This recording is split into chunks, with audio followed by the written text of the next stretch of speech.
Bonjour, bonjour, bonjour, bienvenue sur la chaîne de la Therma. Je suis la Therma, une passionnée de cosmétiques et de beauté qui lutte aussi contre la dépigmentation volontaire de la peau.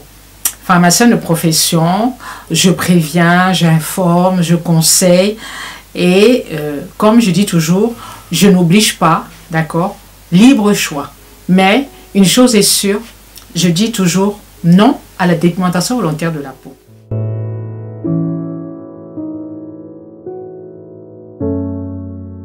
Alors, de quoi allons-nous parler aujourd'hui?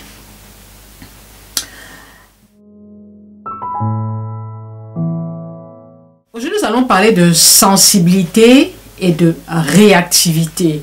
Nous allons faire la différence entre une peau réactive et une peau sensible. Vous êtes nombreux à me dire la Therma, j'ai une peau sensible, la Therma, j'ai une peau réactive, la Therma, j'ai une peau allergique, mais j'ai l'impression que on utilise ces termes à tort et à travers sans toutefois connaître leur véritable signification. Alors, dans cette vidéo, je vais te montrer la différence qu'il y a entre avoir une peau sensible et avoir une peau réactive. Et ensuite, à la fin de la vidéo, tu me diras dans quelle catégorie te situes-tu? Peau sensible ou peau réactive? C'est parti. Sensible. J'ai mon petit bloc-notes où j'ai fait un petit récapitulatif pour ne pas me tromper et pour être limpide et clair dans mes explications. Qu'est-ce que c'est qu'une peau sensible? Qu'est-ce que c'est qu'une peau réactive? Nous allons commencer par la peau sensible.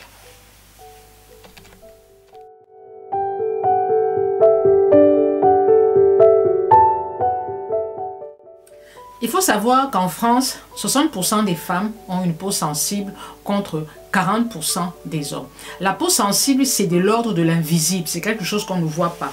Quand on me dit la Therma, j'ai une peau sensible, ça veut dire quoi? Mais ça veut dire que vous avez des sensations de brûlure, des sensations d'échauffement, des sensations de prurit, c'est-à-dire des sensations de démangeaison, de fourmillement, à la suite de l'utilisation d'un produit. Là, nous allons rester dans le domaine des skincare, d'accord? Donc, la peau sensible, en fait, ça touche le système nerveux. Ce sont des effets dus au système nerveux. Ça veut dire que le produit que vous allez utiliser, le produit que vous avez utilisé ou l'actif que vous utilisez, vous ne le supportez pas. Et à l'instant T, vous avez une réaction. Donc, quand vous m'écrivez, dit la Therma, j'ai une peau sensible, ça veut dire que tu as utilisé peut-être du rétinol, ça t'a brûlé. Tu as fait un gommage, ça t'a irrité. Ça, c'est de l'ordre de l'invisible, c'est dû au l'ordre du système nerveux. C'est pour ça qu'on parle de peau sensible. Une peau allergique.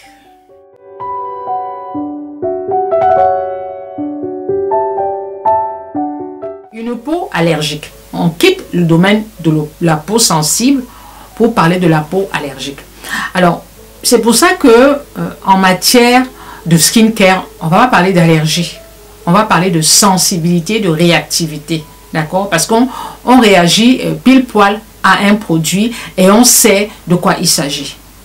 Une peau allergique, c'est une peau qui fait appel au système immunitaire. On est allergique à un produit. C'est de l'ordre du visible. Ça peut faire de l'eczéma, ça peut entraîner des boutons. Le seul inconvénient, quand c'est une peau allergique, c'est que l'allergie peut être à l'instant T, comme l'allergie peut être dans 3 mois, dans 4 mois. C'est ce qu'on appelle l'allergie retardée. C'est pour ça qu'il est très difficile, quand on a une peau allergique, de savoir, de connaître l'allergène, parce que parfois, la réaction n'arrive pas à l'instant T.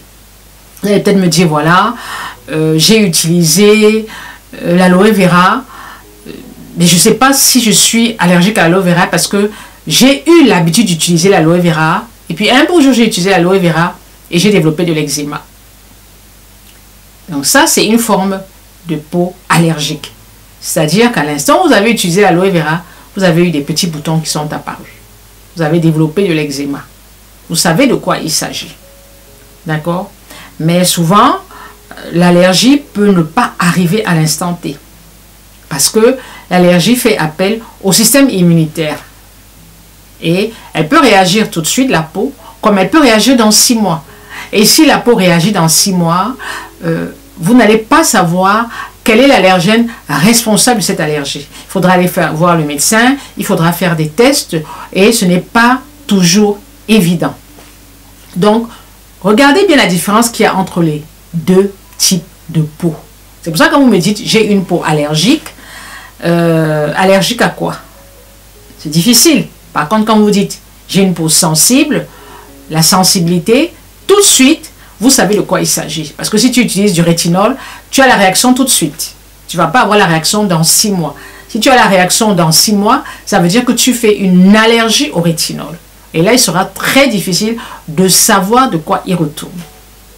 C'est juste vraiment pour faire la nuance, parce que tantôt vous me dites j'ai une peau allergique, tantôt vous mélangez l'allergie et la sensibilité. Je ne sais pas si vous avez compris. Alors, je ne sais pas si vous avez bien fait la différence entre les deux types de peau. Par exemple, une peau atopique, c'est une peau, parce qu'une peau atopique, c'est souvent des peaux hyper sèches qui développent de l'eczéma. D'accord? Donc, ils ne vont pas supporter certains produits et ça va se manifester par des démangeaisons, par une sécheresse excessive de la peau, par une peau qui se desquame, etc. etc. C'est de l'ordre du visible, c'est quelque chose qu'on va voir. Je donne des exemples. Par exemple, le rétinol. Le rétinol est un actif qui est très utilisé en matière de skincare et notamment un actif pour lutter contre le vieillissement de la peau. C'est l'actif le plus puissant, mais aussi c'est un actif qui est hyper irritant pour des personnes qui ont une peau sensible. D'accord? Les personnes qui ont une peau sensible, ça veut dire que vous avez une peau sensible, vous n'allez pas supporter le rétinol. Ça va se manifester comment? Dès que vous allez utiliser le rétinol, vous allez avoir des réactions sur le visage, vous allez avoir sensation d'échauffement, sensation de brûlure, vous pouvez même avoir des plaques qui apparaissent. Évidemment, si les plaques apparaissent à la suite de l'utilisation du rétinol, alors ça veut dire que vous faites une allergie au rétinol. Par contre, si vous avez des échauffements, si vous avez des espèces de brûlures, vous avez une peau sensible au rétinol. L'un dans l'autre, vous ne devez pas utiliser le rétinol. C'est pour ça que pour utiliser le rétinol, on conseille d'utiliser d'abord une fois par semaine, de faire le test du pli du coude, c'est-à-dire que vous mettez le rétinol sur le pli du coude et si vous sentez une sensation de chaleur, une sensation d'échauffement, de brûlure, ça veut dire que vous n'allez pas supporter le rétinol. Il y a aussi un meilleur moyen de supporter l'action du rétinol, c'est d'utiliser un sérum hydratant. C'est-à-dire que vous appliquez d'abord votre sérum hydratant, puis vous attendez quelques secondes, ensuite vous appliquez le rétinol. Mais le rétinol, je le déconseille au quotidien parce que ça peut aussi fragiliser l'épiderme. D'accord? Donc le rétinol, on va commencer à l'utiliser une fois par semaine.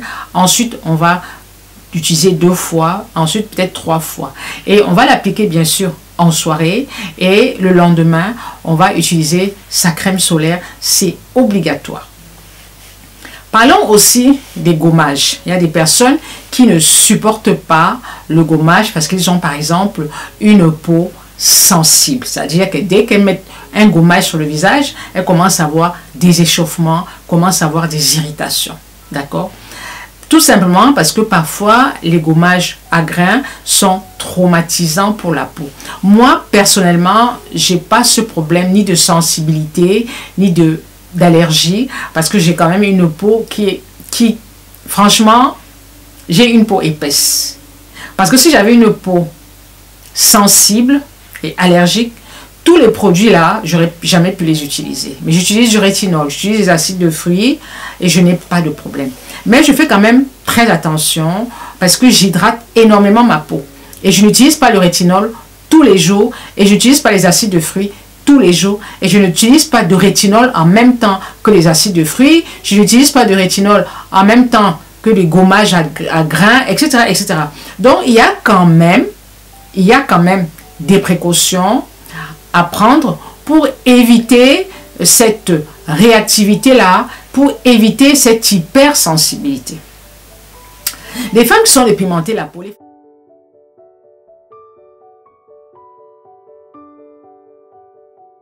qui sont dépigmentées la peau, elles ont une peau très fragile. Tout simplement parce que l'épiderme s'est affiné. Et une peau qui s'est affinée, c'est à vie. Ça veut dire qu'une femme qui s'est dépigmentée, elle peut avoir une peau sensible à vie. Il y en a qui ont de la chance. En général, c'est des personnes jeunes qui ont la chance de reconstituer le film hydrolipidique. Mais les femmes d'un certain âge, à partir de la cinquantaine, c'est toujours beaucoup plus compliqué. Donc, si vous êtes dépigmenté la peau, il y a certains actifs que vous ne devrez pas utiliser. Ou alors, vous allez faire le test du pli du coude. D'accord? Parce que le rétinol, chez les femmes qui sont en transition, c'est à bannir. Si vous utilisez le rétinol, il faut attendre que la peau se soit reconstituée. Donc, il faut attendre au minimum 6 mois à 1 an. Parce que si vous utilisez le rétinol, quand vous sortez d'une dépigmentation, alors là, vous allez brûler la peau complètement. D'accord? Donc, quand on s'est dépigmenté la peau, on a une peau hyper sensible. D'accord? Donc, pas de gommage à grains, pas de gommage chimique, c'est-à-dire pas d'acide de fruits et pas de rétinol. Donc, pendant 6 mois, on va reconstituer le film hydrolipidique à coup d'actifs hydratants, à coup de niacinamide, à coup d'aloe vera, à coup d'acide hyaluronique, et à coup d'eau, bien hydrater sa peau, et ce, minimum 6 mois à 1 an. Tout cela va bien sûr dépendre de l'âge et de la durée durant laquelle vous vous êtes dépigmenté la peau. Vous avez dépigmenté la peau pendant 20 ans, il faudra très longtemps pour reconstituer votre film hydrolipidique. Si vous avez dépigmenté la peau pendant 1 an et si vous avez une peau jeune, vous avez de la chance, au bout de quelques années, vous allez retrouver votre peau d'origine. Alors, je ne sais pas si je me suis fait bien comprendre. C'est simple. Peau sensible, peau allergique. D'accord? Peau sensible à l'instant T. On sent les effets du produit, de l'actif qu'on ne supporte pas ou de la routine qu'on ne supporte pas. Peau allergique, on peut avoir la réaction à l'instant T, mais comme on peut aussi avoir la réaction dans 6 mois. D'accord? Donc, en général, en matière de skincare, on parle de peau sensible. Parce que les actifs qu'on utilise sont souvent des actifs irritants. Et suivant la qualité de votre peau, vous pouvez ne pas les supporter. Voilà. Alors, mettez-moi en commentaire le type de peau que vous avez, si vous avez une peau sensible ou si vous avez une peau allergique. Si vous avez une peau allergique, ça veut dire que vous avez peut-être de l'eczéma, d'accord? Vous avez une peau atopique et cette peau supporte très peu de produits, notamment ne supporte pas des produits parfumés, ne va pas supporter des rétinols, ne va pas supporter d'acide de fruits. Une peau eczémateuse est une peau qui est très difficile à traiter parce qu'elle supporte très peu de choses. C'est une peau qui est pratiquement intolérante. Voilà.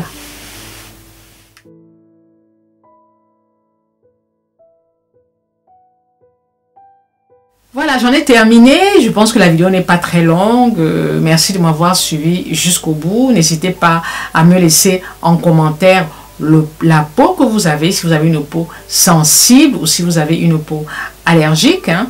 Et puis, dites-moi ce que vous avez fait.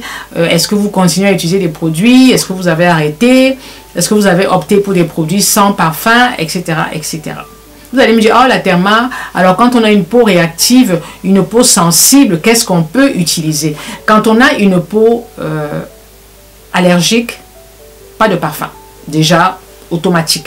On ne fait pas de parfum, on ne fait pas de gommage à grains. Pratiquement, on utilise très peu de produits quand on a une peau allergique. C'est ce qu'on appelle l'atopie. Quand on a une peau atopique, par exemple, on peut utiliser le Lipica, je vous en avais déjà parlé. On peut utiliser le Topicrème DA, on peut utiliser le Xeriane. En fait, il y a beaucoup de produits pour les peaux atopiques qu'on peut utiliser, mais il faut toujours choisir des produits sans parfum. Et sur tous les packaging des produits, c'est précisé. Si c'est sans parfum, c'est précisé sans parfum. D'accord? Donc, quand vous avez une peau atopique, en général, vous avez déjà vu le médecin, et le médecin a confirmé l'atopie de votre peau. Vous avez des démangeaisons au quotidien, vous ne supportez rien, même au niveau de l'alimentation. Quand on a une peau atopique, on doit aussi faire attention à ce qu'on mange. Donc, ce n'est pas seulement ce qu'on met sur la peau, ce qu'on avale aussi. Contrairement à une peau sensible. Une peau sensible, voilà, on prend un produit, on met dessus, tout de suite ça chauffe, ah, on arrête. Tout de suite on sait. D'accord? Voilà. Et vous allez me dire, oh la Therma, qu'est-ce qu'on peut utiliser quand on a une peau sensible? Quand on a une peau sensible, vous devez tester. Parce qu'on peut être sensible à tout. Même à l'aloe vera, on peut être sensible. On peut mettre de l'aloe vera, ah ça chauffe, on arrête. Donc quand on a une peau sensible, vous testez avant d'utiliser. Automatiquement. Si vous avez une peau très sensible, testez avant d'utiliser. Parce que, bon, c'est vrai que c'est un peu embêtant, parce que parfois dans des parapharmacies, en général en France, on a des testeurs. Donc vous pouvez demander à tester. Maintenant, si vous achetez des produits sur Internet, c'est compliqué. Mais en général, chacun connaît sa peau. Voilà.